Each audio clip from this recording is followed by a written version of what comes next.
Et bienvenue sur la chaîne J'alimente ma santé. Alors aujourd'hui, une interview avec Isabelle et on va vous parler de problèmes digestifs. Donc Isabelle, je t'ai rencontrée par hasard sur Internet en faisant des recherches, etc. Et du coup, on a décidé de travailler ensemble, c'est-à-dire que moi, j'ai des personnes que j'accompagne dans mes coachings et je suis limitée dans ce que je vais pouvoir leur apporter. Et donc, assez régulièrement, je renvoie des personnes vers Isabelle qui va traiter un problème particulier et dont on va parler aujourd'hui, qui est le SIBO. S-I-B-O.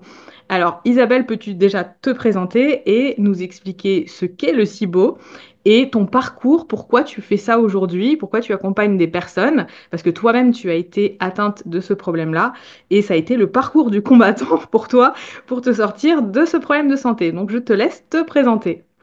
Ben, merci beaucoup de m'inviter sur ta chaîne YouTube. Je suis ravie de faire cette vidéo avec toi. Alors, en fait, je m'appelle Isabelle et effectivement, j'ai deux casquettes, c'est-à-dire aujourd'hui, je suis naturopathe spécialisée dans les problèmes digestifs et notamment le syndrome de l'intestin irritable et le SIBO, qui en réalité sont liés les deux pathologies. Et j'ai un parcours qui m'a amené à ça, tout simplement parce que j'en ai moi-même souffert. Est-ce que tu veux que je te raconte toute mon histoire? Ah bah J'espère oui, qu'il moi y a je veux bien. 3 heures de temps. Ouais, bah, résume ton histoire, Ouais, comment je ça vais la s'est passé. résumer. Ouais, en fait, moi, tout a commencé en 2011 pour moi. Donc, j'avais 28 ans à l'époque. J'ai commencé à avoir des douleurs. Alors, au début, c'était qu'à l'estomac, donc des brûlures d'estomac, du reflux. Donc ça, c'était suite à un traitement hormonal, puisque avec mon mari, on essayait d'avoir un enfant. Et en fait, je suis allée voir très rapidement, parce que j'ai compris que c'était pas normal, donc un gastro-entérologue qui m'a fait faire une vibroscopie, qui a vu que j'avais une gastrite et un début d'œsophagie. Donc, du coup, m'a donné des IPP, qui sont des inhibiteurs de pompe à protons, pour soulager les douleurs à l'estomac. Ça m'a soulagée, on va dire, parce que soulagée, mais pas totalement. J'ai continué à en prendre, etc., etc. Et au fur et à mesure du temps, j'ai commencé à avoir là des douleurs au niveau des intestins. Donc c'était des ballonnements, c'était le ventre qui gonfle après le repas de plus en plus, c'était des indigestions où je sentais qu'en fait ça passait pas. C'était de plus en plus de constipation aussi et de plus en plus d'intolérance alimentaire, c'est-à-dire des aliments qui passaient avant sans problème, je ne les tolérais plus. Et la liste s'aggravait au fil du temps. Donc là, ça a commencé pour moi une errance médicale sans nom, puisque j'ai enchaîné les rendez-vous sans aucune réponse à part continuer vos IPP. On va vous rajouter des antispasmodiques, des laxatifs pour la constipation, etc., etc. Donc j'avais de plus en plus de médicaments, mais pas réellement de solutions, jusqu'à ce fameux rendez-vous que je me souviendrai toujours en 2012, où là on m'a dit, vous avez le syndrome de l'intestin irritable. Je me suis dit, yes, ça y est, enfin, J'ai j'ai mon trouvé. diagnostic, je sais, je vais m'en sortir. Et là, le couperet qui arrive après, il faut vivre avec. Voilà, il faut vivre avec, on ne peut rien pour vous. Et là, je me suis dit, quoi? Attendez, répétez-moi, j'ai pas trop compris. Donc, j'ai continué, du coup, à enchaîner les rendez-vous en me disant, il y en a bien un ou une qui va me sortir de là. Mais malheureusement, c'était toujours pareil. On peut vous soulager avec des médicaments. L'alimentation, vous voyez ce que vous tolérez, vous l'enlevez. Ce que vous ne tolérez pas, vous gardez ce que vous tolérez, vous enlevez ce que vous ne tolérez pas. Et il n'y a pas de solution, c'est au mieux, vous faites comme vous pouvez.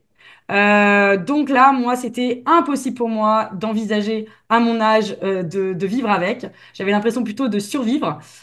Surtout que au fil du mois, des années, mon état ne faisait que se dégrader. J'avais vraiment une liste de plus en plus minime d'aliments où je pouvais dire je le tolère. Voilà. Donc du coup, je suis partie en me disant, OK, personne peut t'aider, donc tu vas t'en sortir par toi-même, sachant que pour te donner une idée de quand je dis que mon état s'est dégradé, j'ai quand même atteint un stade au bout de 2 ans où je faisais 27 kilos.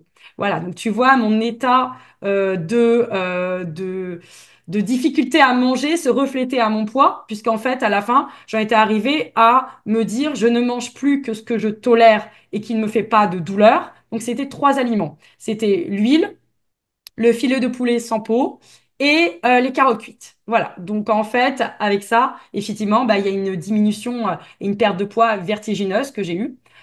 Et tous les problèmes qui vont annexes, c'est-à-dire on peut plus travailler, on n'a plus de vie sociale parce qu'on peut pas manger un repas avec quelqu'un à moins d'amener sa gamelle. Enfin bref, c'est une low life, no life pour moi. Et donc je me Ton suis errance médicale, mise. elle a duré combien de temps? Elle a duré 2 ans. 2 ans où vraiment il y a eu toute cette descente en enfer pour moi en tout cas. Enfin, à mes yeux, c'est vraiment une descente en enfer où j'avais aucune réponse à part Oui. faut vivre avec, c'est votre stress parce que ça aussi on m'a dit que c'était mon stress. On m'a envoyé plusieurs fois chez un psy.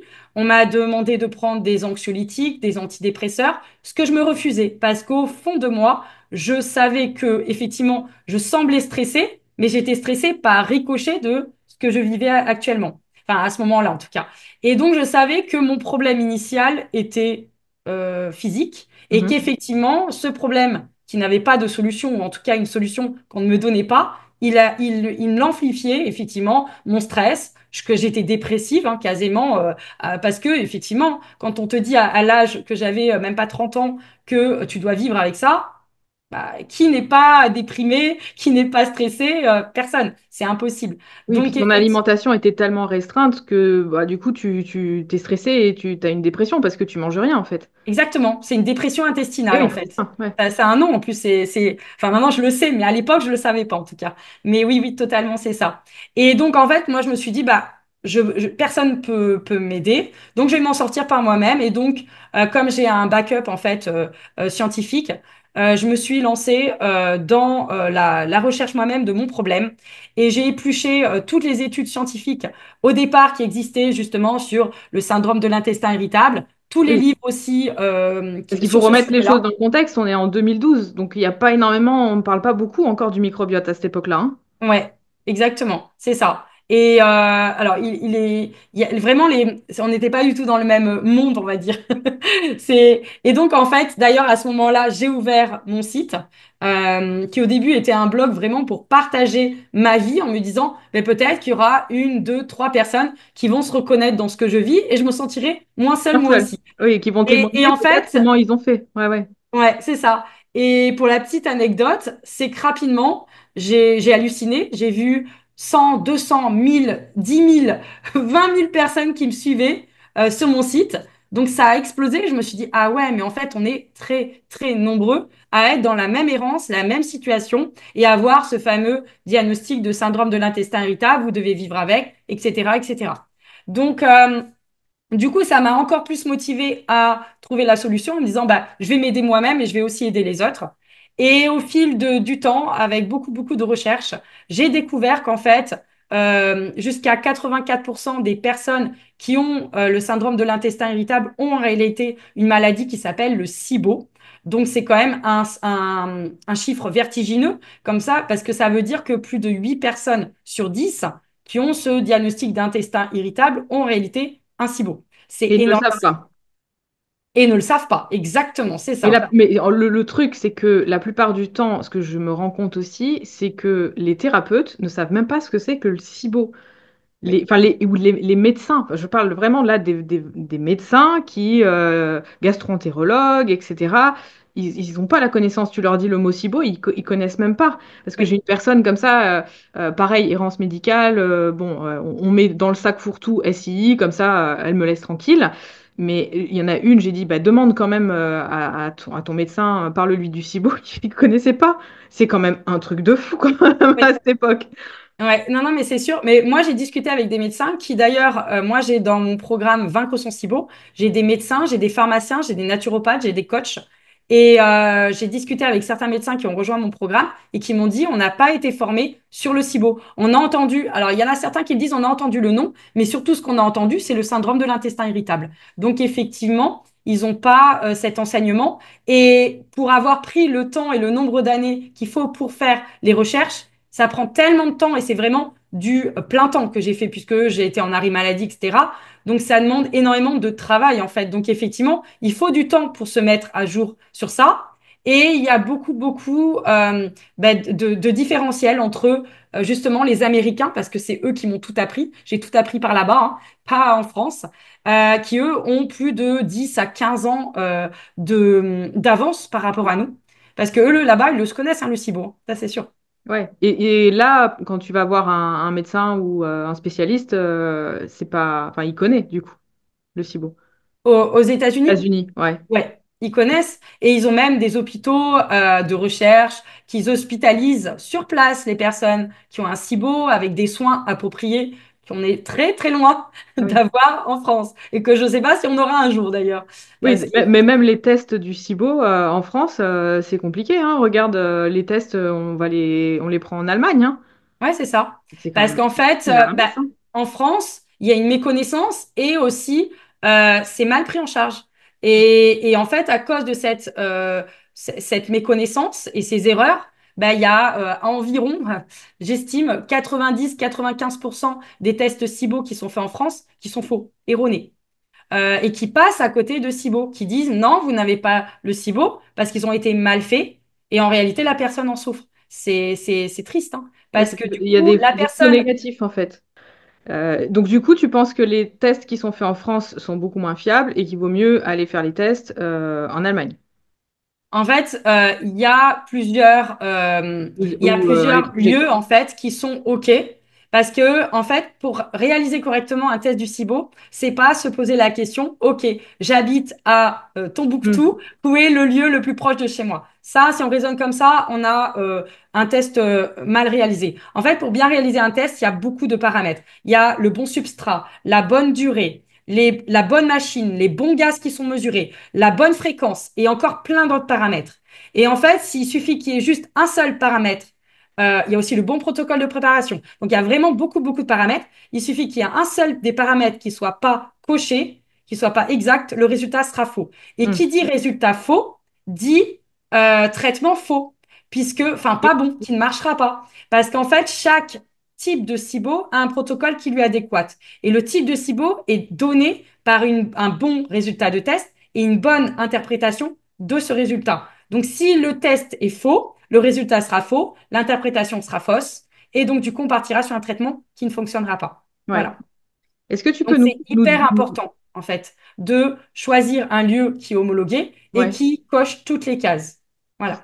Est-ce que tu peux vite fait nous dire les symptômes pour voir si les gens peuvent éventuellement se reconnaître dans le SIBO.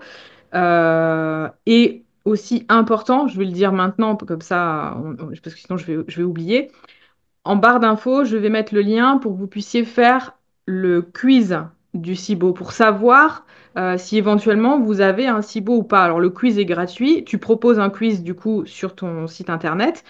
Donc, remplissez le quiz et regardez si éventuellement vous êtes potentiellement une personne qui aurait un SIBO.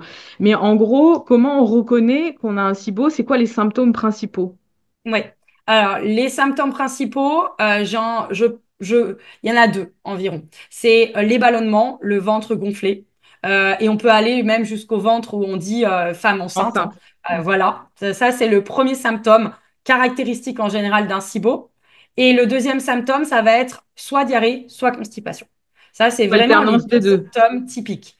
Et ensuite, en général, quand on a un SIBO, on a des intolérances alimentaires qui s'aggravent au fil du temps. C'est-à-dire qu'on va avoir de plus en plus de réactions quand on mange à des aliments. Donc, on va supprimer le gluten, les produits laitiers, parce qu'au départ, on sent que ça ne va pas. Même en arrêtant ça, on a encore des symptômes. Donc, on va enlever plein d'aliments. Donc, ça va être les céréales, ça va être même des légumes, des fruits, même des trucs sains. On va devoir les enlever parce qu'on ne les tolère plus. Donc, en fait, c'est une liste sans fin, j'ai envie de dire, d'aliments qu'on va supprimer et ça n'enlèvera même pas les symptômes. Parce qu'en fait, un SIBO, quand on a un SIBO, on peut même ne boire que de l'eau, on aura encore des ballonnements, puisque c'est pas les aliments le problème, c'est les bactéries qui sont responsables du SIBO qui empêchent de digérer correctement ce qu'on mange. Donc, quand on mange, les bactéries se nourrissent et enfin directement dès qu'on a mangé. Et en fait, du coup, on commence à ballonner, fermenter. Et c'est là que, du coup, on se sent pas bien, etc. Mais c'est pas les aliments le problème. C'est si on enlève les bactéries qui sont justement responsables du SIBO, on peut tout remanger, on n'a plus de douleur. Et d'ailleurs, pour expliquer aux personnes là qui vont nous écouter ce qu'est un SIBO, en fait, le SIBO, c'est l'acronyme pour Small Intestinal Bacterial Overgrowth. Donc, en français, c'est pullulation, prolifération bactérienne dans l'intestin grêle. Et en fait, ce sont des bactéries qui sont dans l'intestin grêle alors qu'elles, normalement, qui n'a pas de SIBO a très très peu, voire pas du tout de bactéries dans l'intestin grêle. Elles sont dans le côlon. Et quand on a un SIBO, c'est les bactéries qui normalement devraient être dans le côlon sont, pour une raison qu'il faut déterminer justement, parties et aller dans l'intestin grêle. Et c'est là que on développe un SIBO et qu'on commence Ouais. justement à avoir l'incapacité de tolérer nombreux aliments, fermentation, ballonnement, etc., etc. Ouais, donc les bactéries, elles sont pas au bon endroit, elles sont remontées trop haut, et ce qui fait que Exactement. du coup, dès qu'on mange des fibres, des choses comme ça, ou des amidons, bah, elles se nourrissent, elles pullulent, et c'est ça qui fait le ventre gonflé tout de suite après un repas, où poum, on a cette espèce de ventre de femme enceinte, on va dire, ah bah là, je ballonne, ou le Oui, ventre est douloureux. c'est ça. Ouais. C'est ça. Et en fait, souvent, au départ, en fait, le SIBO, il est petit. Et plus on avance, plus le SIBO grossit, puisque le SIBO, il se résout pas tout seul. Donc, tant qu'on l'a pas traité et éradiqué, il va s'aggraver. Et en fait, au début, on se dit, bon, allez, je ballonne, mais qui ne ballonne pas après un repas? C'est normal, etc. On fait pas trop attention. Et puis, cet inconfort, il augmente jusqu'à qu'un jour, on se dise, ah, maintenant, en fait, je peux plus vivre avec. Sauf qu'il y a un laps de temps qu'on aurait pu éviter. C'est-à-dire que si plus on s'y prend tôt, plus le SIBO est petit et plus, en fait, on a de probabilité de s'en sortir rapidement. Donc, faut vraiment pas se dire, non, mais c'est normal, je vais vivre avec, allez, je fais attention. Non, il faut pas faire attention. Il faut vraiment vérifier si on n'a pas un SIBO. Et justement, mon SIBO quiz, qui est gratuit, est là pour ça. C'est-à-dire, c'est vraiment une analyse très, très profonde de tous les symptômes que vous avez avec un questionnaire bien ciblé qui vous permet en fait de savoir avec un score à la fin si vous avez une petite probabilité, une grosse probabilité d'avoir un SIBO ou pas du tout. Et ben dans ce cas-là, vous êtes nickel. Mais au moins comme ça, voilà, c'est vraiment pas une perte de temps. Au contraire, ça peut vraiment changer votre vie parce que moi, si quelqu'un à l'époque m'avait dit vous avez le SIBO, j'aurais pas atteint les 27 kilos, j'aurais pas été hospitalisée, j'aurais pas frôlé la mort. Donc vraiment, c'est hyper important en fait que le plus de monde qui a des problèmes digestifs, quel qu'il soit, quel que soit le niveau, connaisse le SIBO et puisse savoir s'il a un SIBO. Ouais. Un truc pour ton test, alors enfin le quiz là, je sais pas si tu le précises, mais moi je l'ai précisé à une personne qui devait faire le test. Je lui dis bah vas-y, fais le quiz et tu me dis le résultat. Mais moi je connaissais en fait parce que je l'accompagne depuis 2 mois et je connaissais ses symptômes. Elle me renvoie le résultat et je lui dis, je me dis ça me paraît pas beaucoup. Et là à ce moment-là, je lui dis écoute, fais comme si dans ta tête tu n'avais pas fait le protocole FODMAP, etc. Parce que tu sais, il y en a beaucoup qui se mettent en FODMAP, c'est-à-dire qu'ils vont manger des aliments qui fermentent très peu, etc. et qui vont mettre un petit peu en sommeil Oui. ce SIBO. Et quand ils vont faire le quiz, bon, ben, ça va pas être super énorme. Par contre, je lui dis, écoute, remange de tout et fais le Mhm. quiz. Et là, et là, par contre, les résultats sont pas les C'est mêmes. ça. Tu vois, donc je Ouais. pense que quand il faut faire le quiz, il faut vraiment le faire comme si on mangeait des produits laitiers, du gluten, De des manger tout. légumes, Parce que si on de n'a tout. pas de problème, on peut tout manger, en fait. Ouais, il faut se Et mettre. oui, voilà, c'est ça. Il Faut faut pas, vraiment en fait, se dire. ouais, c'est Tu vois, ça. et c'est pour ça que je le précise à chaque fois. Je dis, fais le quiz, mais fais le quiz comme si tu mangeais normalement, comme tout le monde, de tout. Tu vois? Ouais. Ça, c'est important, je pense aussi de le Mm, mm. préciser. Ah non, mais c'est certain. D'autant qu'en plus, il y a beaucoup de personnes effectivement qui suivent le régime Power FODMAP, alors qu'en fait, c'est une fausse bonne idée. Parce que quand on a un SIBO, en fait, le régime Power FODMAP va diminuer effectivement les douleurs, les symptômes, mais ne va jamais les supprimer. Donc, Non. on va être bloqué dans ce régime. Et quand on veut réintroduire les FODMAP, les symptômes reviennent. Donc, on se dit, ah non, je reste dans le régime Power FODMAP. Et il y a des gens qui restent comme ça des mois et des années alors qu'en fait, le régime Poroforma, c'est maximum 8 semaines. Au-delà des 8 semaines, on appauvrit sa flore Mm. intestinale, donc on aggrave sa situation qui est déjà compliquée. Donc en fait, il faut vraiment non, se dire, OK, je fais le régime Poroforma, mais au bout de 6 à 8 semaines, je le quitte. Si je ne peux pas réintroduire les FODMAP, c'est qu'effectivement, j'ai possiblement un SIBO. Et donc là, dans ce cas-là, SIBO quiz et faire les choses pour que justement, ben, on éradique le SIBO, enfin, etc., pour que Ouais, justement, on ok. puisse s'en débarrasser et remanger les FODMAP et qui nous posent plus de problème, en fait. Parce qu'encore une fois, c'est pas les FODMAP le problème, c'est le SIBO qui empêche de digérer convenablement les FODMAP, en fait. Ouais, c'est les bactéries qui sont au mauvais endroit. Et d'ailleurs aussi, à préciser, la fausse bonne idée aussi, c'est de prendre des probiotiques. Ah Euh, oui. une personne qui a un SIBO, parce que j'en vois plein hein, qui me disent, tu vois, j'ai pris des probiotiques en espérant améliorer et tout, mais ça a empiré mon problème. Est-ce que tu pourrais nous expliquer aussi ça? Ouais, eh ben, c'est caractéristique du SIBO. Quand quelqu'un prend des probiotiques et que ça aggrave les problèmes initiaux, c'est caractéristique du SIBO. Parce qu'en fait, le SIBO, comme on l'a dit, c'est des bactéries qui sont en surnombre dans l'intestin grêle. Et en fait, quand on prend des probiotiques, c'est-à-dire qu'on va rajouter des bactéries, mais elles vont pas aller dans le côlon, elles vont se loger dans l'intestin grêle. Donc, on va aggraver son SIBO. Et donc, en fait, en gros, on est en train d'aggraver sa pathologie. Donc, en fait, avant de prendre des probiotiques, déjà, quand on prend des probiotiques, c'est clair, c'est qu'on a des douleurs ou des problèmes digestifs et qu'on espère les résoudre par cette prise de probiotiques. Donc, avant de prendre les probiotiques, on vérifie si on n'a pas un SIBO pour pas risquer d'aggraver son SIBO. Empiré, Parce empiré. qu'on peut vraiment l'aggraver et le faire fois deux, quoi. Donc, c'est trop bête, quoi. Ouais. Vraiment. En voulant faire des choses bien, ben, on peut aggraver malheureusement sa situation, quoi. Ouais. Et il faut préciser aussi que les bactéries qui sont en pullulation, c'est des bonnes bactéries en plus. C'est ça Oui, le problème, c'est que souvent les personnes vont se dire, bah, je vais prendre un antibiotique, comme ça je tue toutes les bactéries. non, il n'y a rien à tuer. Et c'est ce qu'on donne, on va dire, la médecine. Éventuellement, si elle doit traiter le SIBO, elle le traite avec un antibiotique, c'est ça? Ouais. Ben, c'est pour ça qu'en fait, il y a très peu de personnes qui peuvent dire, même j'en connais pas actuellement, qui peuvent dire j'ai éradiqué mon SIBO avec des antibiotiques. Parce qu'en fait, les antibiotiques, ils vont tout tuer, les bonnes et les mauvaises. Donc effectivement, il y a une probabilité que le SIBO soit éradiqué, mais il va revenir dans les 3 semaines. Et il va revenir dans les 3 semaines encore plus puissant, encore plus résistant. Et là, bon courage pour l'éradiquer. Et en général, à ce moment-là, on dit à la personne, ben, désolé, il n'y a plus rien qui fonctionne. Donc, tu dois vivre avec. Et là, c'est la sentence ultime, quoi.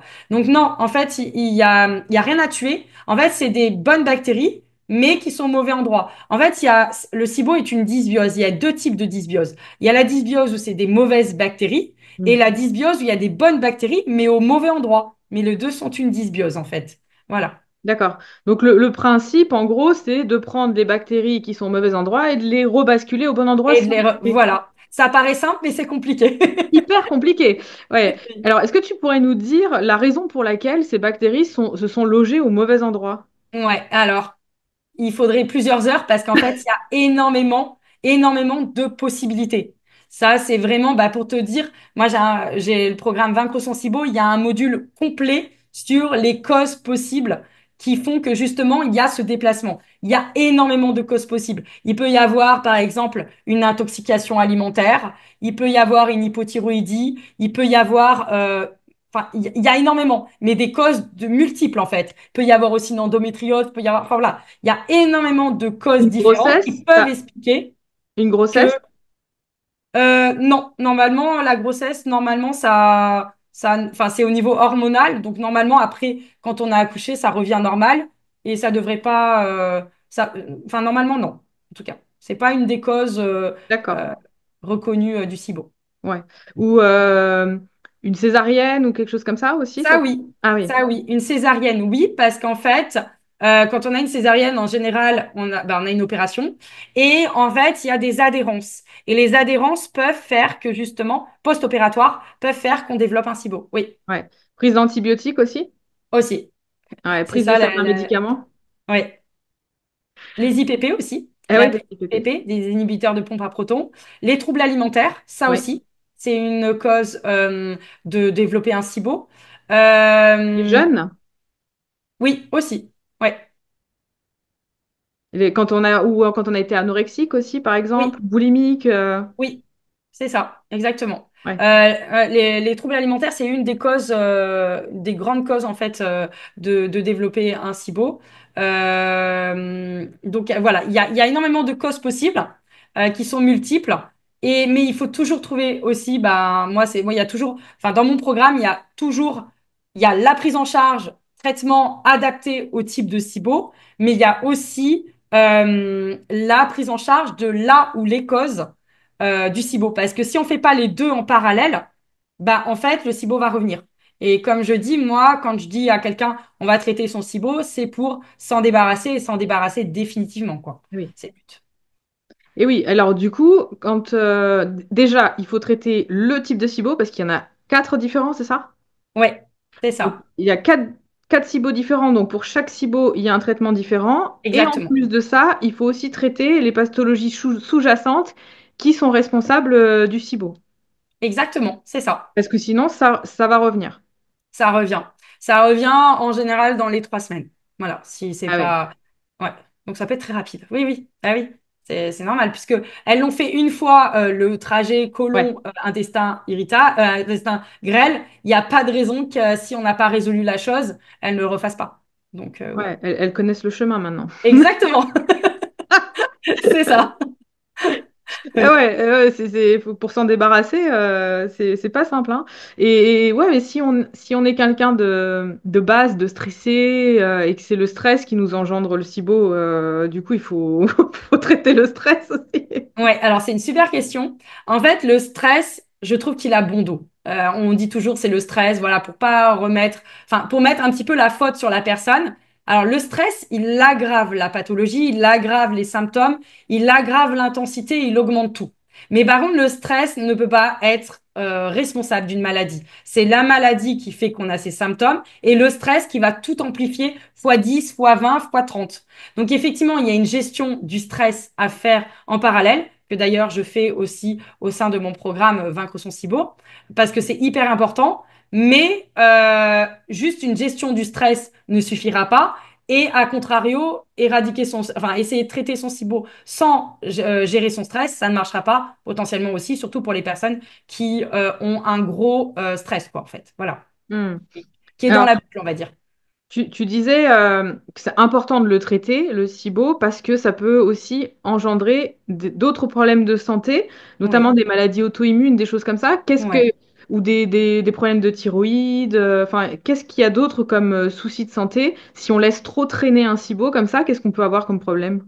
Ouais, ben en fait, au début, donc ça c'est que digestif, et puis en fait, à force, le SIBO, en fait, il a pour conséquence ce qu'on appelle le leaky gut en anglais, c'est l'intestin perméable. Et l'intestin perméable, c'est la porte ouverte à développer des maladies auto-immunitaires. Et d'ailleurs, les intolérances, quand on les a et quand elles sont de plus en plus fortes, qu'est-ce que c'est une intolérance? C'est le corps qui s'attaque à son propre corps.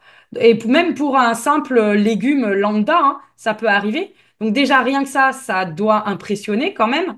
Et en fait, les maladies qu'on peut avoir, ça peut être des pathologies au niveau de la thyroïde, ça peut être du diabète qu'on développe, ça peut être des problèmes articulaires, fibromyalgie, enfin vraiment plein d'autres choses. Il y a aussi les problèmes de peau qui peuvent être liés aussi aux problèmes de SIBO. Donc vraiment, après, ça atteint vraiment tous les organes, tout Hmm. simplement. Et est-ce que, on peut faire une résistance aussi à la perte de poids? Parce que j'ai des personnes, tu vois, qui sont atteintes de SIBO et du coup, le poids ne bouge pas et c'est bloqué. Oui.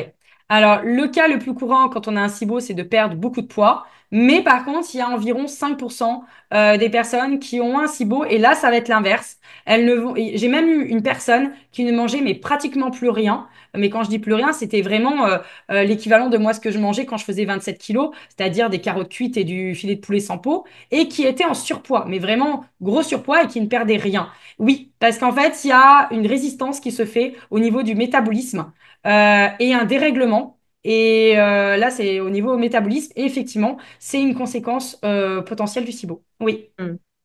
Ok. Et Mais c'est pas le cas le plus courant, par contre. Mais effectivement, ouais, ça oui, existe. mais Oui. ça peut aussi Ouais, bloquer, complètement. parce que j'ai des personnes comme ça qui me disaient justement, même en baissant les Oui, calories, mon poids, il bouge pas en fait. totalement. C'est C'est des ça. personnes qui ont un ventre pareil dès qu'elles vont Oui. manger certains légumes et tout, ventre de femme enceinte, quoi. Ouais, c'est ça. Mm. Il y a un autre truc aussi que je voulais aborder avec toi et je voulais avoir ton avis parce que tu sais, il y a cette fameuse mode du régime keto, régime carnivore, etc. Et quand je regarde un petit peu ces personnes qui s'alimentent de cette manière-là et que je regarde leur histoire, c'est toujours à peu près la même histoire. C'est toujours, si je mange des légumes, je suis en inflammation. Si je mange des céréales, j'ai le ventre gonflé, je digère pas. Et donc, se sont réfugiés vers ce type de régime qui sont bah, du coup très pauvres en fibres, très pauvres en FODMAP, très pauvres en amidon et qui se Ouais. sentent beaucoup mieux avec ce régime carnivore, low carb ou keto. Est-ce que tu penses que ces personnes se sont dirigées vers ce type de régime parce qu'elles ont un SIBO mais qu'elles ne le savent pas finalement? Bah, en fait, oui. La réponse, elle est courte, c'est oui. C'est-à-dire vraiment, les personnes qui se sentent beaucoup mieux parce qu'elles ont enlevé, bah, justement, elles vont vers un régime qui enlève tout ce qui est fibreux, tout ce qui est FODMAP, tout ce qui est légumes, fibres, fruits, céréales, etc., etc. C'est en général un SIBO caché. Oui. Hmm. Ouais. Oui, parce Donc, que sur ma chaîne, j'avais interviewé aussi Mes Limites. Je sais pas si tu vois qui c'est. Elle est sur Instagram et elle fait pas mal de posts et elle est carnivore. Elle nous a parlé de son régime carnivore, etc. Donc je l'ai interviewée sur sa manière de s'alimenter. Et souvent, quand elle va faire des repas en extérieur ou des choses comme ça, où il y a des glucides, où il y a un peu plus de choses, du coup, elle a plein de symptômes. Elle a un gros ventre, elle a un ventre vraiment de femme ah enceinte, et oui, elle nous montre. Et elle a plein de problèmes de peau, d'acné, etc. d'accord. Et ça m'a fait tilt, en fait, je me suis dit, Oui, mais en fait, est-ce qu'elle n'aurait pas finalement un SIBO sans le oui. savoir et qu'elle s'est dirigée vers ce type d'alimentation parce que, bah oui, elle se sent mieux. Et dès qu'elle remange ça, elle voit bien que son ventre, ça va pas, donc elle retourne à sa diète en disant que c'est sa diète qui la sauve, tu vois. Ouais. Ben oui, parce qu'en fait, les bactéries responsables du SIBO se nourrissent principalement de deux types d'aliments.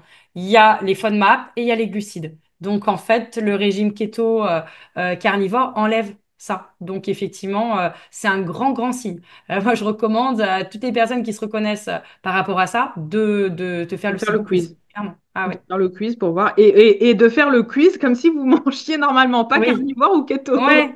Parce que Ouais, c'est sinon, ça. c'est faussé. Si tu fais le quiz Ah oui. en mangeant carnivore ou keto, c'est vrai qu'il y a plein de gens qui me disent ah, je me sens tellement mieux depuis que je mange Mm. que de la viande et que j'ai enlevé tous Oui. les féculents, tous les légumes, Ouais, etc. c'est qu'il y a un problème. Et que justement, la solution n'est pas de se contenter de ça, c'est de trouver la raison et la cause de cette intolérance à ce type d'aliments et de famille d'aliments pour pouvoir justement les remanger sans les inconforts derrière, quoi. Parce Ouais, que, parce qu'en restant comme ça, au final, après, tu appauvris ton microbiote aussi, mm, oui, en mangeant comme ça. Hmm. oui. Et toi, tu as testé ce mode de vie? Tu l'avais testé, le mode de vie carnivore? Ouais, alors moi je Oui. l'avais testé bah, quasiment au pire de mon SIBO, parce que comme je voyais que je tolérais plus les légumes, les fruits, les fibres, donc je m'étais dit bon, alors on va manger très carnivore, très keto, et en fait ça m'avait soulagé mes symptômes. Par contre, j'ai pas tenu longtemps, pour te dire, j'ai tenu 2 semaines, parce qu'au bout de 2 semaines, je sentais que mon corps il en pouvait plus en fait. J'étais très fatiguée, je me sentais pas bien, donc là j'ai repris petit à petit une alimentation normale qui me faisait plus de mal, mais par contre j'ai pas tenu le régime. Ok. Est-ce que il y a des personnes pour qui ça ne peut pas marcher, le protocole? Ou des personnes que tu as aidées et que ça a été un échec? Ouais. Alors, les personnes que ça peut pas aider, déjà, c'est les personnes qui se disent, bon, je pense que j'ai un SIBO. Directement, comment on traite le SIBO? Ça, déjà, ça ne peut pas fonctionner. Il faut vraiment passer par la case. Je réalise un test respiratoire du SIBO correctement. Je reviens sur le correct parce qu'il y a beaucoup aussi de résultats faux, ben, comme je disais, qui vont amener vers des traitements erronés aussi du coup. Donc là, le test du SIBO respiratoire est hyper important. Et ensuite, le protocole, s'il est adapté au type de SIBO, bah, il va fonctionner. Les choses qui font que ça ralentisse, alors, c'est la durée qu'on a à son SIBO. C'est pour ça qu'il ne faut pas rester avec, il faut s'y prendre le plus rapidement possible, le plus tôt possible, parce que plus on vit avec, plus ça va être compliqué de l'éradiquer et aussi plus long. La résistance. Alors, la résistance du SIBO, elle vient par les traitements qu'on a pu faire. C'est-à-dire que si on a essayé des antibiotiques avant, des traitements qui n'ont pas fonctionné, mais qui ont rendu le SIBO résistant, c'est encore plus compliqué après de l'éradiquer. Parce que les bactéries, en fait, elles se protègent, elles ont la mémoire, en fait. Ben, c'est un peu comme euh, ou l'antibiotique où on dit qu'il faut, il faut pas que ça soit automatique. Ben, c'est parce qu'il y a des raisons. C'est en fait, ça se protège dans des biofilms qui sont des bulles de protection. Et en fait, après, pour les attaquer et les toucher, ben, c'est quasi impossible. Donc, il y a la résistance. Et aussi l'âge de la personne. Voilà, l'âge de la personne, ça fait aussi. Plus on est âgé, plus c'est difficile à l'organisme de réagir au traitement et de revenir à un équilibre qu'il ne connaît plus depuis des années, quoi. Hmm. Ça, Ouais. c'est vraiment les trois points qui font la complexité du traitement SIBO. Ouais, et le fait de pouvoir tenir, parce qu'il y a une diète stricte quand même à tenir, plus un traitement. Et ça, parfois, ça peut pas être évident pour certaines personnes. Parce que si Mm, tu fais le protocole alimentaire et qu'au milieu du protocole, bah, tu es invité chez mamie au restaurant et mm, machin, comment ça se passe? Du coup, ça bloque le processus, tu repars à zéro. mm.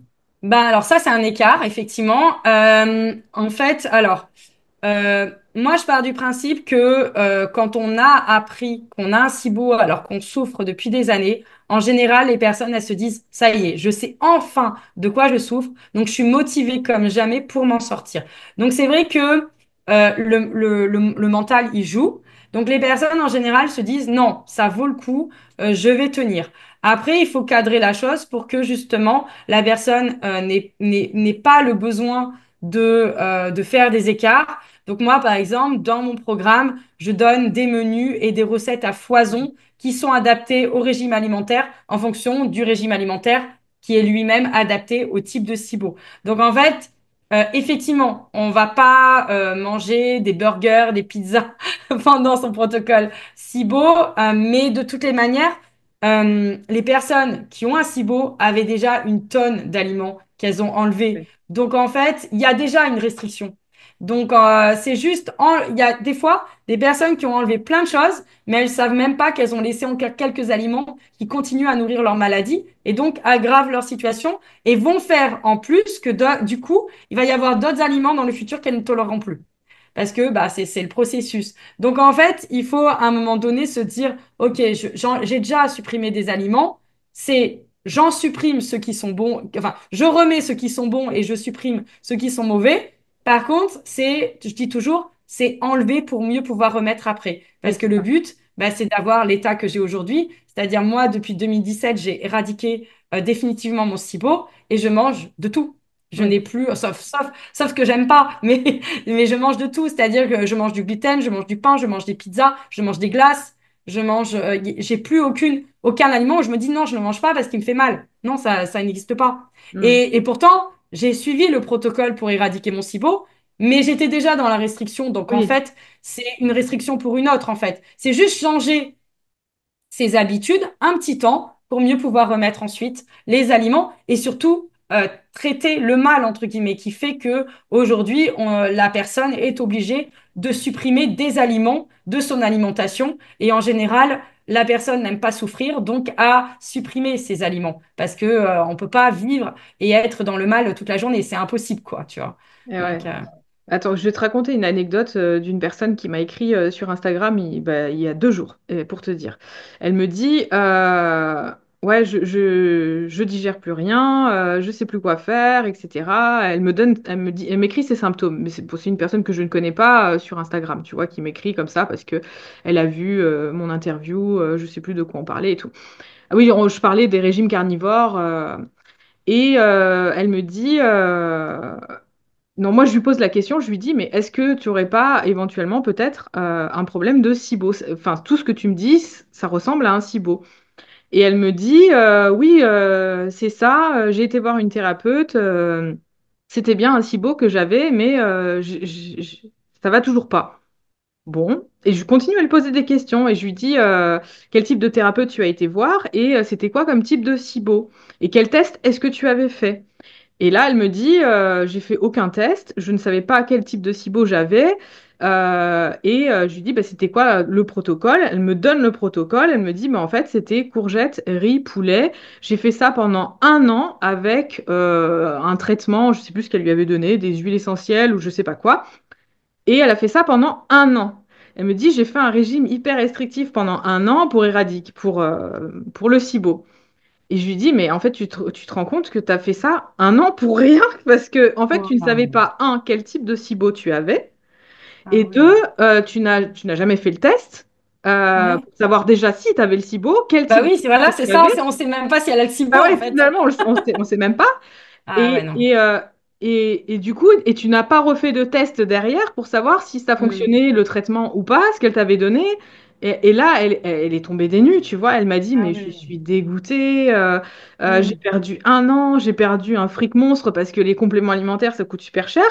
Je dis, mais comment un thérapeute peut te Ah dire ouais. comme ça de but en blanc, t'as le SIBO, fais un protocole alimentaire, prends tel et tel traitement, et puis ciao.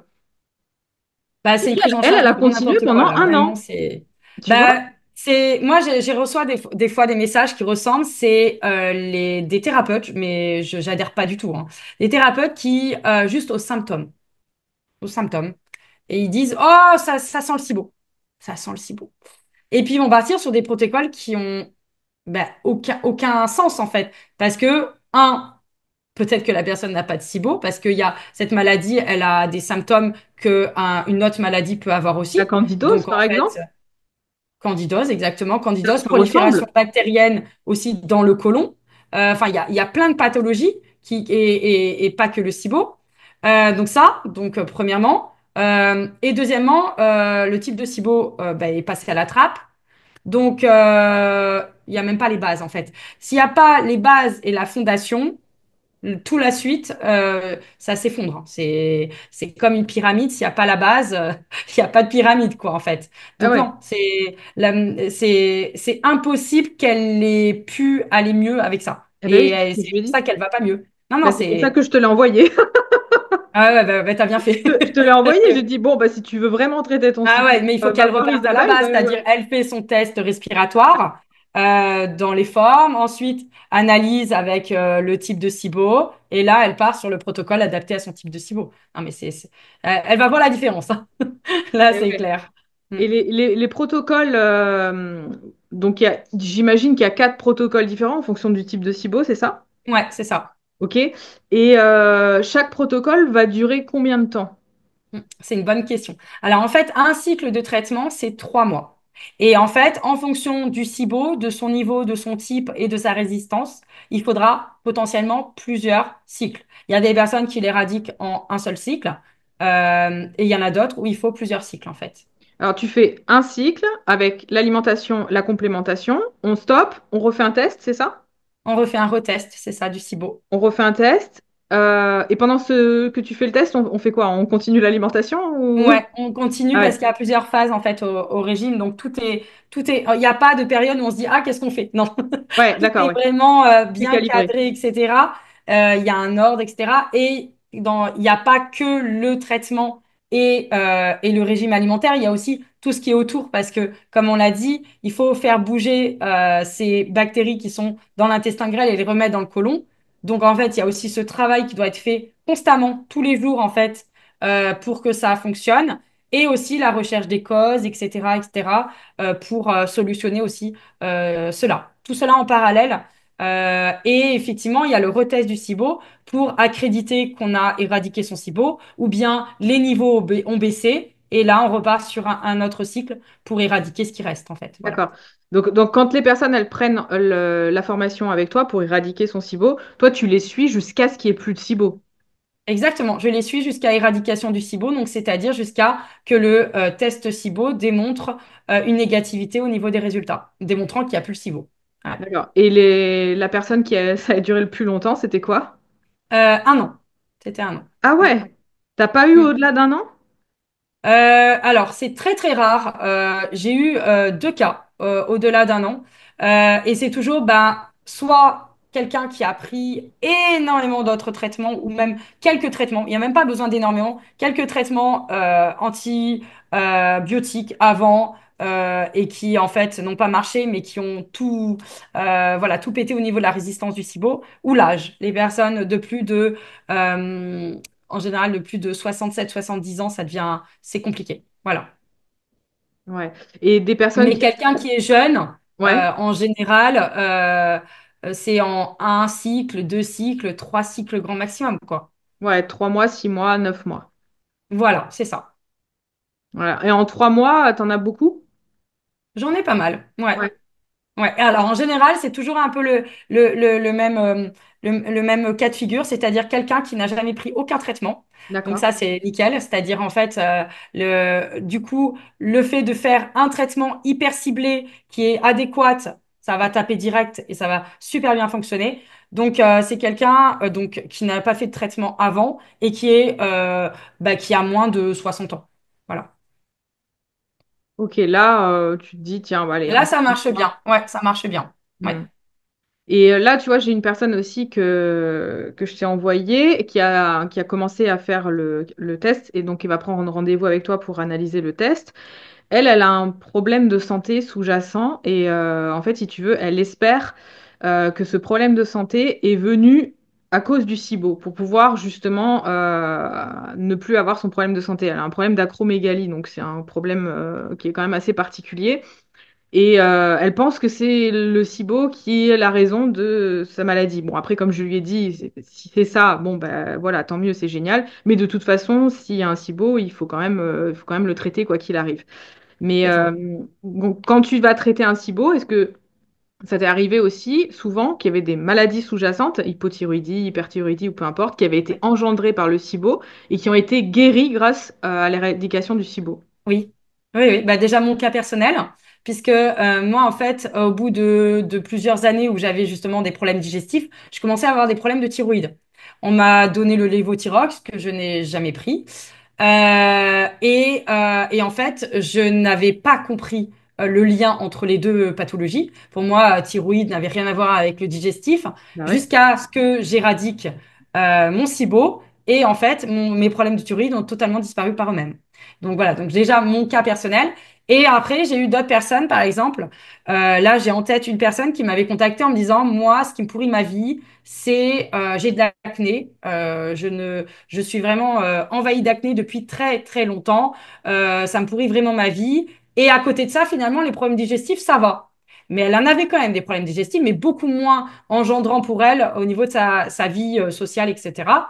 Et donc, elle a rejoint mon programme, Comment savoir si j'ai le SIBO. Elle a découvert via ce programme qu'elle avait un SIBO. Elle a suivi ensuite le programme Vaincre son SIBO. Donc, elle a éradiqué son SIBO et ses problèmes d'acné ont totalement disparu au bout de 3 mois.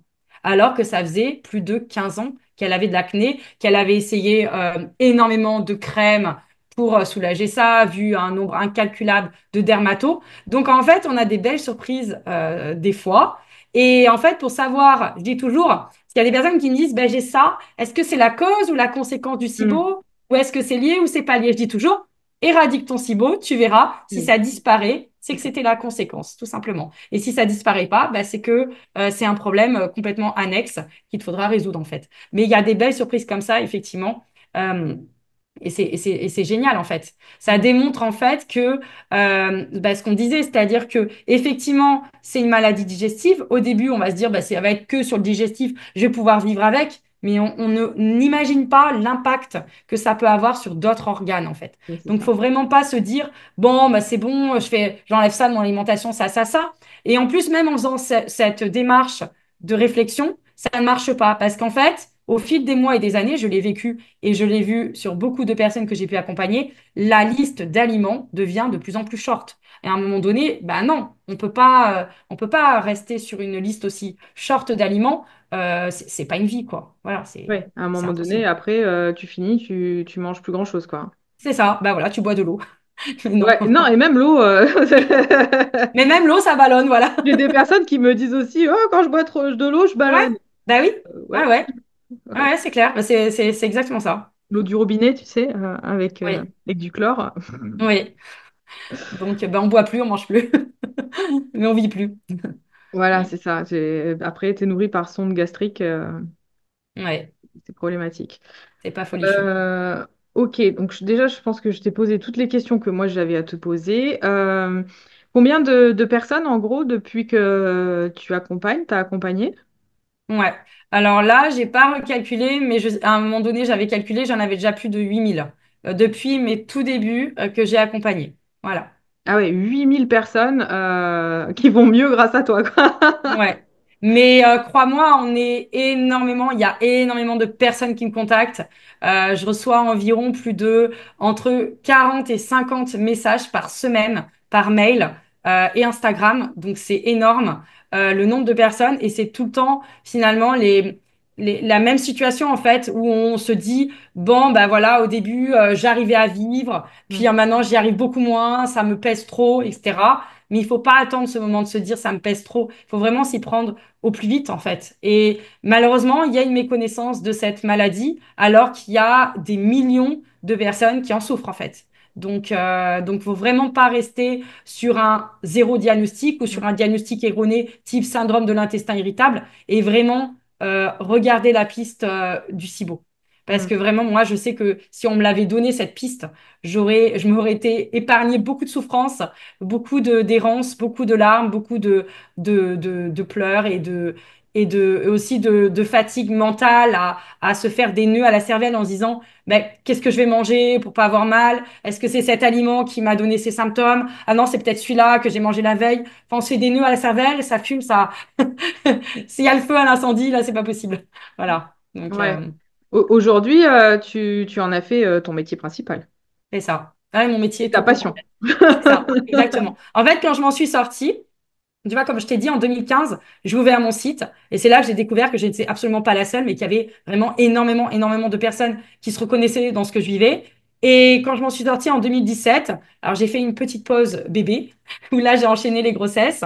Et ensuite, je me suis dit, OK, Isabelle, tu as deux choix. Soit tu reprends ton métier d'avant, soit en fait, ben, tu donnes un sens, entre guillemets, à ce que tu as vécu. Parce que je pars du principe que si je m'en suis sortie, avec tout ce que j'ai vécu, ben, c'est que ça a un sens et que c'est que je dois aider les personnes qui en souffrent aujourd'hui. Donc, je me suis dit, OK, ben, tu abandonnes ton métier d'avant et tu te consacres à 100% ben, à l'accompagnement pour que ben, plus personne, enfin, en tout cas, le moins de personnes possible ne vivent ce que j'ai vécu et que le plus de personnes possible ben, puissent s'en sortir comme moi, je m'en suis sortie. Voilà, tout Mm. simplement. Ouais, aujourd'hui, c'est un métier passion que tu fais. Ah ouais, complètement. Tu Ah aimes ouais, vraiment ce que tu fais, tu aimes vraiment aider les gens. ah oui, ça c'est Ouais, clair. Le samedi, dimanche, jour férié, ouais. vacances, je travaille.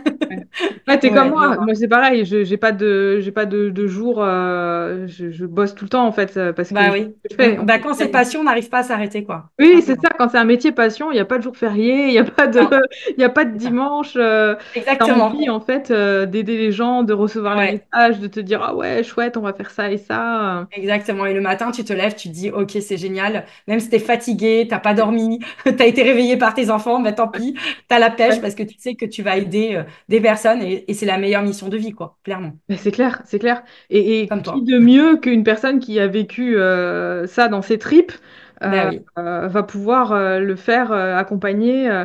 Et pourquoi aujourd'hui tu formes pas des thérapeutes?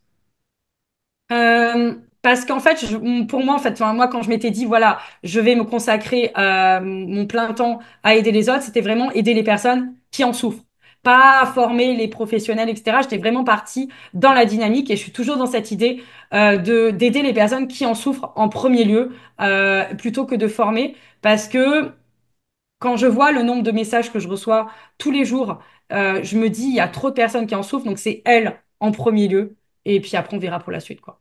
Ouais, peut-être un jour, ouais, te dire Peut-être tiens, un jour. je vais Mais comme je te former. le disais, il y a déjà, même si effectivement mon programme à la base, il est pour les personnes qui en souffrent, il y a déjà des coachs, des thérapeutes, des naturopathes, des pharmaciens et des médecins qui sont au sein de mon programme pour se former, pour aider leurs propres patients. Donc en fait, voilà, Oui, il y a au final, ton programme peut aussi servir à un thérapeute Exactement.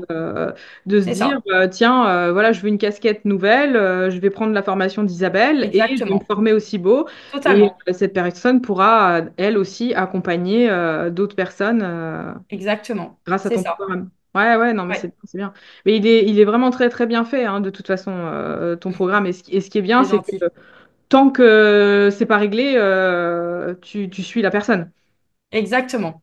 Moi, à partir du moment où on rentre dans mon programme, je prends la main et je la lâche pas jusqu'à Ouais, bah, que justement on ait atteint l'objectif, c'est-à-dire le test SIBO démontrant que le SIBO a été éradiqué, donc test d'accord. SIBO négatif. Ouais.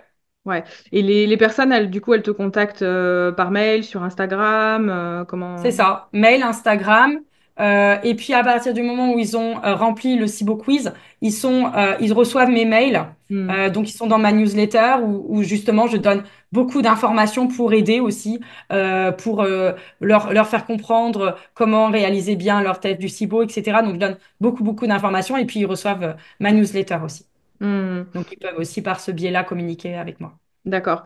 Donc de toute façon, moi j'ai mis tous les liens en dessous en barre d'infos. Donc toutes les personnes qui sont intéressées par le SIBO Quiz, par exemple, pour faire le test, pour retrouver tous tes réseaux sociaux aussi, je mets tout en dessous comme Ouais. ça, si les Je suis personnes très sont intéressées. présente sur Instagram en story en Ouais. général. J'ai vu, mais tu me réponds souvent aussi sur Instagram Oui, aussi. Parce que je suis maintenant, présente. c'est vrai qu'on communique pas mal. Moi, j'ai déjà énormément de boulot, de taf, etc. dans ce que je fais dans les accompagnements. Et c'est pour ça que quand j'ai des personnes que j'accompagne et que je soupçonne qu'il y a un SIBO, je préfère te les envoyer parce que c'est quand même du boulot, c'est quand même du taf. Et moi, je peux pas faire ça, je peux pas tout faire. Mm.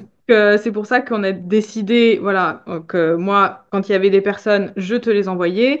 Comme moi, je travaille que avec des personnes en qui j'ai entièrement confiance, où je sais que il y a eu des résultats positifs, etc. Donc voilà, je sais que toi, tu es la référence en tout ce qui concerne le SIBO en France, parce que c'est vrai qu'on n'a pas grand monde ici vraiment qui parle de ça qui a une connaissance, qui fait ce que tu fais, tes accompagnements de A à Z, de comment je dois préparer mon test, comment je fais mon test. Après, quand j'ai mon test, qu'est-ce qui se passe, comment je lis mon test, et Ouais, après, comment je sais comment éradiquer mon SIBO, etc. Donc toi, c'est vrai que là, tu aides vraiment la personne de A à Z. oui, Et ce qui est bien fait aussi, c'est que tu le fais sous forme de mini-formation vidéo et moi, c'est vraiment bien parce que du coup, tu vois, je préfère ça qu'une consultation. Parce que dans une consultation, tu vas dire plein de choses, la personne, elle oublie la moitié des trucs. Et exactement. de le faire comme ça, dans ce format-là, Ouais, vidéo, et c'est comme moi, je fais mes formations de cette manière-là aussi, je trouve ça génial. moi Donc les aussi. gens, ils n'ont pas compris, Pareil. ils reviennent en arrière sur la vidéo, ils Ouais, réécoutent la vidéo, ils prennent des notes. En plus, tu as mis plein de choses aussi en notes, en PDF, en dessous oui. où on peut retrouver des choses par écrit et tout. Et donc, ben, tu peux pas te planter en fait. T'es Ah, et vraiment pris par la main. l'avantage aussi, c'est que les personnes qui prennent une consultation, une fois que la consultation est finie, ils disent, ah mince, j'ai oublié de poser cette Ouais, question. Ou ah mince, je me souviens plus. Et ils doivent reprendre une autre consultation et ouais. c'est sans fin en fait. Alors que là, justement, ça permet d'éviter tout ça. Donc non, c'est vraiment le meilleur format, on est bien d'accord. Ah Ouais. bah oui, parce que du coup, toi, tu réponds à toutes les questions Ouais, dans cette formation. Et après, s'ils ont éventuellement des questions supplémentaires, ils ont accès, ils peuvent te ouais, poser des questions. Et toi, exactement. tu réponds tout le temps. Donc, c'est ça qui est Mm. vraiment bien. Ouais, C'est cool. Non, mais c'est vraiment un super format de l'avoir fait comme ça. Et surtout qu'on trouve quelqu'un qui nous aide dans Mm. cette démarche. Ah, moi, j'aurais rêvé de m'avoir. Oui, tu m'étonnes. C'est Si pareil, je veux moi, dire. je dis la même chose parce que tu sais, moi j'ai été dans une errance aussi au niveau Ouais, alimentaire parce mais qu'il c'est horrible, les rançons. Il n'y a rien de pire. y a une période, C'est tu sais, abominable. Ah ouais. tu lis plein de livres, ils te disent, ah, faut manger comme ça, ah, faut manger comme ça, ah, faut manger comme ça. J'ai Et tout en plus, ça se essayé. contredit. Et en Oui. plus, tu te fais des nœuds à la cervelle. Puis t'essayes ça, ça marche pas. Donc tu Ouais. reprends un autre truc. Puis c'est sans fin. Et puis le porte-monnaie en plus derrière, voilà, c'est non, Ah ouais, c'est après, pas tu te dis, c'est ah bah je vais prendre tel complément, ça va m'aider, c'est le truc magique. Ou alors, ah oui, telle alimentation, tel truc, tel machin. Oh mon ouais, Dieu, qu'est-ce que j'en ai perdu du temps si j'avais trouvé c'est quelqu'un ça. comme moi. Tu vois. Ouais. Ils me disent direct, fais comme ça, comme ça, comme ça, comme ça. J'aurais Ouais. gagné beaucoup de temps. Non, c'est vrai que d'avoir des personnes qui nous accompagnent et qui savent vraiment ce qu'elles font. Mm. Bon, tu vois, le côté aussi, c'est que moi, j'ai tout essayé et je sais tout ce qu'il faut pas faire Oui, aussi. C'est ça qui c'est est bien. vrai. Et toi, c'est pareil, tu l'as fait sur toi-même. Ouais. Donc, Ah, j'ai été mon propre cobaye. et ouais, c'est ça, t'étais ton propre cobaye. Tu as pu tout tester. Et où est-ce que tu as trouvé le plus d'informations, à part aux États-Unis, hein, sur Internet, sur des publications, c'était quoi? Ouais, alors sur les sites internet qu'on trouve comme ça, il y a énormément d'erreurs, donc non. C'est vraiment dans les ouvrages, les livres en anglais, parce que Mm. rien en français n'existe vraiment de fiable, et les études scientifiques. Donc vraiment, moi, je suis vraiment partie sur les études scientifiques parce qu'il y a que ça de vrai en réalité. Et il y a plein d'études qui existent depuis des années, mais à mon avis, il y a peu de monde qui prend le temps. Moi, j'ai mis plusieurs années quand même à les lire, hein. Et quand je dis que c'était du plein temps, c'était vraiment matin, midi, soir et nuit. Parce que la nuit, j'arrivais même plus à dormir à un moment donné, tellement j'avais mal. Je me réveillais, je me souviens, vers 3, 4 heures du matin. J'avais trop mal. Donc je me levais et je recommençais à regarder en me disant, de toutes les manières, à un moment donné, je vais bien m'en sortir, on verra bien, mais j'aurais tout donné. Voilà, donc j'ai tout donné. Donc Bah non, ouais. non, vraiment, c'est... Et justement, pour revenir sur Internet, les réseaux sociaux, etc., à l'époque, il y avait beaucoup moins, à mon époque. Euh, et, euh, et en fait, c'est pas une bonne chose parce que il y a beaucoup de gens qui donnent leur grain de sel et qui disent des choses erronées, qui ne sont pas fiables. Et donc, bah, les gens qui souffrent, ils vont aller vers cette piste. Ils vont essayer, ils vont prendre de l'argent, de l'énergie, du temps. Ça va pas marcher. Ils vont dire, ah ben rien marche sur moi. Ben non, c'est juste que tu as pris un conseil qui n'est pas adapté, etc. Moi, je pars du principe que je m'en suis sortie et les personnes qui s'en sortent, c'est parce qu'elles ont suivi les étapes dans le bon ordre et 100%. C'est-à-dire, si on ne les suit pas dans le bon ordre ou qu'on fait 99%, ça ne peut pas fonctionner. Il faut vraiment y aller pas à pas. Et on revient sur l'exemple des probiotiques. Il suffit de prendre un truc qu'on pense qu'on se fait du bien et qu'en réalité, il fait du mal pour tout foutre en l'air, en fait. Donc vraiment, il faut être hyper vigilant et on revient sur l'accompagnement par quelqu'un qui vraiment s'y connaît et pour éviter justement les erreurs et arriver à la ligne d'arrivée avec l'objectif atteint, quoi, en fait. Ouais, il faut absolument éviter dans ce type de choses l'automédication, de regarder sur Google. Parce que Oui, j'ai essayé, hein, j'ai tapé sur Google SIBO, j'ai été lire, allez, une quinzaine de sites internet et tous disent des trucs différents. Et je peux voilà, comprendre aussi, tu vois, tu es là, tu dis, ah mais ils disent que exactement. dans le protocole, il faut manger ça et ça et qu'il faut prendre tel et tel traitement. J'ai eu des protocoles où tu pouvais manger certains trucs et moi je me disais, mais tiens, c'est bizarre, pourquoi il dit qu'on peut manger ça? Alors qu'en fait, bah, Ouais. normalement, non, tu Ah vois. ouais, bah c'est pour ça qu'il faut pas regarder sur Internet. C'est pas là qu'on trouvera la solution, ça c'est sûr. Non, puis en Mm. plus, s'il y a quatre cibots différents, alors Oui, par contre, tu vois, j'ai pas trouvé. J'ai un peu regardé et tout vite fait. Ils disent pas les différents cibots, les différentes choses qu'il faut faire, tu vois, en fonction du cibot que tu vas avoir. C'est un peu tout, Mm. un fourre-tout, tu vois. C'est en gros, Bah non. bon, bah, Non, t'as le non. cibot, fais ça et puis ça ira bien. Ouais. En fait, le type de SIBO, il vient du gaz positif qui va ressortir de ton test respiratoire du SIBO. Donc, il y a l'hydrogène, donc SIBO hydrogène, SIBO positif méthane, SIBO positif hydrogène plus méthane et SIBO à sulfure d'hydrogène. Voilà. Donc, c'est les quatre types de SIBO possibles. Hmm. Et on n'a pas parlé des tests. Comment se passent les tests respiratoires? Et il y a deux substances différentes qu'on peut prendre. Et toi, tu en préconises une plutôt que l'autre, hein? Oui, c'est ça. Parce qu'il y en a une, en fait, qui ne scanne que la première partie de l'intestin grêle. Donc, toute la seconde partie centrale et dernière partie de l'intestin grêle ne sera pas scannée. Donc, si le SIBO ne se situe pas dans la première portion de l'intestin grêle, le résultat sera négatif, mais un faux Négatif. négatif. Et donc, on dira à ce moment-là à la personne qu'elle a, elle a pas de SIBO alors qu'elle en a. Et c'est les tests qui sont faits au glucose et qui malheureusement sont trop euh, faits en France. Et c'est pour ça qu'on a énormément de personnes qui vont faire un test au glucose et qui vont dire, bah en fait, je pensais avoir un SIBO, mais on m'a fait faire le test, il est négatif, j'ai pas le SIBO. Mais en fait, cette personne, elle a le SIBO, c'est juste que elle a fait un test glucose qu'il ne fallait pas faire. Et on revient justement à ce que je disais, il y a beaucoup de paramètres à bien checker dont le substrat, dont la durée, dont etc., pour s'assurer qu'on fait un test respiratoire du SIBO, mais correct, fiable, homologué, en fait. Mm. Et Ouais, qu'à la fin, on n'est pas, on retourne pas en errance. Euh, Parce qu'en fait, moi, je pars du principe que en général, quand on entend parler du SIBO, il y a déjà beaucoup d'années qui sont passées d'errance, de douleur, etc. Donc, si en plus on se dit, ah ouais, en fait, j'ai le SIBO, et qu'on réalise un test du SIBO qui est faux, qui donne un résultat faux, où on dit, vous n'avez pas le SIBO, alors qu'en réalité, la personne l'a, ben, en fait, on a encore des années encore d'errance, en fait, derrière. Donc, c'est catastrophique, en fait. Par exemple, moi, j'ai une personne qui m'avait contactée donc, elle avait fait un test. Donc, elle avait entendu au bout de X années parler du SIBO. Donc, elle avait fait un test dans un grand hôpital à Paris. Donc là, c'était pas demandé et poser de questions. Elle s'est dit, bon, bah, c'est un grand hôpital à Paris. Il va quand même savoir me faire un test du SIBO. Et elle était ressortie avec, non, vous n'avez pas le SIBO. OK. Elle continue à chercher, errance encore pendant plusieurs années. Elle tombe sur mon site. Là, ça la remet dans le truc. Elle se dit, mais en fait, mais je me reconnais trop dans les symptômes, dans ce qu'elle raconte Isabelle.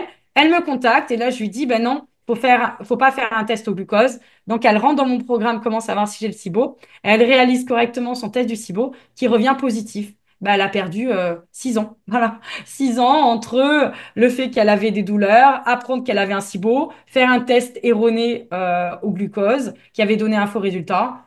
6 ans de perdu, c'est énorme en fait. Donc, c'est une dinguerie, en fait. Faut pas négliger ça, en fait.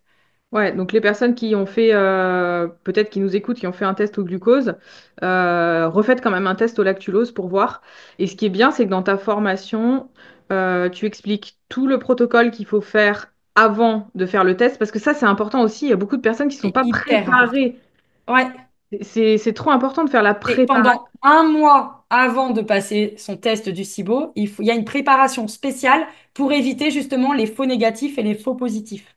Ouais. Ouais, ouais, il y a plein de choses à pas faire. Et après, il y a le protocole avant de faire le test, où il faut manger toute une journée quelque chose en particulier. Et ensuite, tu montres aussi comment on fait le test à la maison, parce que c'est pas Oui. évident. Tu as fait une vidéo de comment on fait le Oui. test C'est ça. respiratoire. Donc ça, c'est Exactement. bien. Donc ça, pas à Ouais. pas, on peut suivre et on évite de se tromper Exactement. et on évite les erreurs. Exactement. C'est ça. Ouais, ouais, non, mais ça, c'est important hein, parce que pour avoir un bon résultat, faut faire correctement le test et faire une bonne préparation au test et faire le Se bon test. préparer avant, choisir le bon test, Ouais, c'est ça. le passer correctement et l'analyser correctement. Donc, il y a vraiment beaucoup, beaucoup d'étapes, en Il y a fait. beaucoup d'étapes. Ouais, ouais, voilà, c'est ça. Il faut vraiment passer par toutes les étapes et pas les brûler et pas aller chez un thérapeute qui dit comme ça, vous avez le SIBO. Oui. Ah, vous avez la tête d'avoir quelqu'un qui a le SIBO aujourd'hui. Ouais. Bon. Mais la pauvre, elle m'a fait de la peine parce qu'elle me Ah dit, ouais. putain, un Ouais. an à manger que Ah, des mais courgettes c'est un an de bouillies, perdu, du un riz an de blanc. douleur, un an de souffrance. Et puis après, on a le moral en berne. On se dit, bah mince, en fait, j'ai tout donné. Parce qu'on donne de l'énergie, en fait, à s'investir dans des choses comme ça. Non, franchement, c'est.